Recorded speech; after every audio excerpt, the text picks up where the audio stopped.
High, চলো আজকের আমাদের ছাদ বাগানের কিছু আপডেট দেওয়া যাক। প্রথমে দেখে নাও গাঁদা।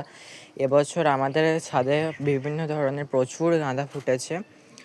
তারপরে আছে এই গোলাপগুলো কেন জানি না এরকম শুকিয়ে যাচ্ছে। দেখো ফুলগুলো শুকিয়ে গেছে, আবার কুড়ি আসছে, নতুন নতুন শুকিয়েই যাচ্ছে।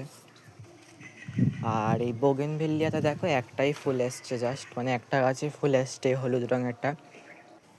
আর চন্দ্রমল্লিকার কথা তো কী বলি, দেখো একটাতে অনেক ফুল ফুটেছে আর একটাতে কি ছোট ছোট ফুল এসছে। দেখো এটা নিশ্চয়ই পম্পম ভ্যারাইটি, এটাতে কুড়িও আছে। আর এই গাছটা শুকিয়ে গেছে। আর এটা হলো গরমের কসমস, শীতে ভালোই ফুল দিয়েছে সারা শীত গোটা। তারপরে আছে এই নর্মাল কসমস, এগুলোতে মাঝে মাঝে একটা দুটো করে ফুটতেই থাকছে।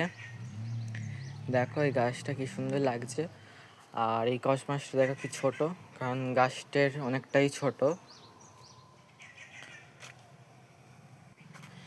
আর এবছর তো মনে হয় আমাদের ছাদ বাগানের ডালিয়া ফুটবেই না। দেখো ডালিয়া গাছগুলো কি অবস্থা। তো আমার চ্যানেলে 50টা সাবস্ক্রাইবার করার জন্য সবাইকে ধন্যবাদ। তো ভালো লাগলে চ্যানেলটাকে সাবস্ক্রাইব করে দিও। টাটা।